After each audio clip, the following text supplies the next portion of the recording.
Bonjour à toutes et à tous, bienvenue au sein d'Ophi Invest AM pour cette nouvelle vidéo hebdomadaire. Alors en fait, on a une semaine relativement calme, en tout cas sur les marchés financiers, étonnamment calme, puisqu'en fait, quand on regarde notamment les marchés actions, ils sont peu ou prou au même niveau que ce qu'ils étaient le vendredi 6, c'est-à-dire la veille des attentats terroristes en Israël.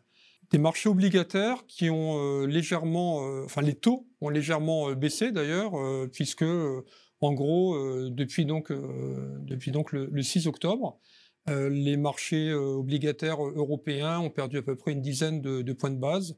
Les marchés américains restent toujours relativement tendus. Mais voilà, donc en fait, quand on regarde bien, les événements géopolitiques ne sont pas pris en compte aujourd'hui par les marchés financiers.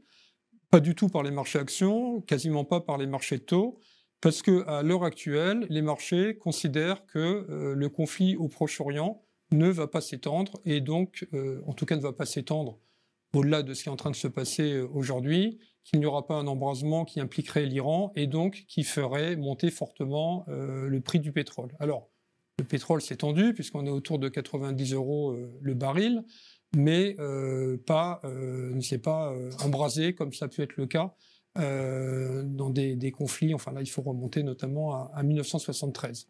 Donc aujourd'hui, on en est là sur le front géopolitique. En termes de macroéconomie, les dernières indications ont laissé penser que les banques centrales seraient sans doute au pic de leur remontée des taux. Alors là, il y a toujours des hésitations. Est-ce qu'il y aura encore 25 points de base ou zéro ? À la limite, ça n'a pas une grande importance, puisque peu ou prou, voilà, on considère, en tout cas aujourd'hui, que les banques centrales ont fini le travail et que tant aux États-Unis qu'en Europe, on est à peu près au plus haut des taux et que ce sera maintenant de la décrue à partir de l'année prochaine. Alors, ce qui a changé par rapport au mois précédent, c'est que cette décrue sera sans doute un peu plus lente, voilà, et un peu moins violente, puisqu'il y a encore 3-4 mois, on anticipait qu'il y aurait de fortes baisses des taux dès 2024, notamment aux États-Unis.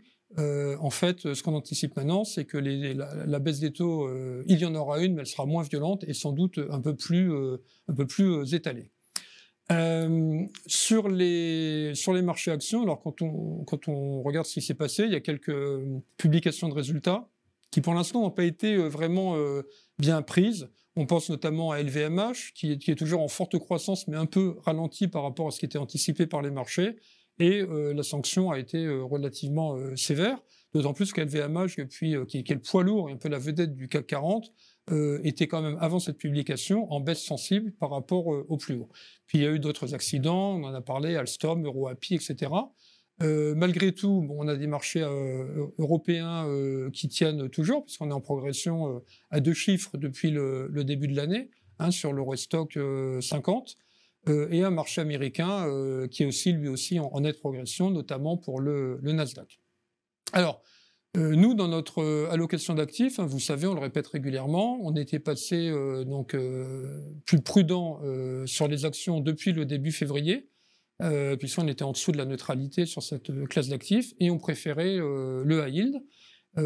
Alors les marchés actions, l'Europe a un peu baissé, les États-Unis sont montés, et si on essaie de résumer ça par l'indice mondial, en gros le indice mondial est à peu près au même niveau que ce qu'il était début février. En revanche, le high yield, lui, a progressé, et donc ça veut dire qu'il fallait mieux être sur des investissements high yield que sur des investissements actions.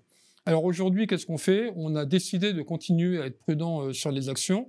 Pourquoi ? Parce que, indépendamment de ce qui nous poussait à être prudent, c'est-à-dire sans doute des révisions en baisse des profits à venir, il y a ce risque géopolitique qui, à notre avis, n'est pas, comme on dit dans le jargon, pricé par les marchés. Alors le pire n'est pas sûr, et espérons effectivement que le pire n'arrive pas, mais en tout cas le risque n'est pas pricé à notre avis pour les marchés, d'où notre prudence. Voilà, on préfère toujours les classes obligataires de rendement, que ce soit le high yield et investment grade, même si sur le high yield, on a rebaissé d'un cran par rapport au mois précédent, parce que si effectivement il y avait un risque pour l'économie, on aurait des écartements de spread. Mais pour autant, le rendement quand même est assez attrayant. Donc voilà, aujourd'hui, alors il est certain que tout peut évoluer très très vite dans le contexte géopolitique, que si tel était le cas, nous interviendrions plus vite auprès de vous. Et dans tous les cas, on vous donne rendez-vous à la semaine prochaine pour une nouvelle vidéo. Bonne journée.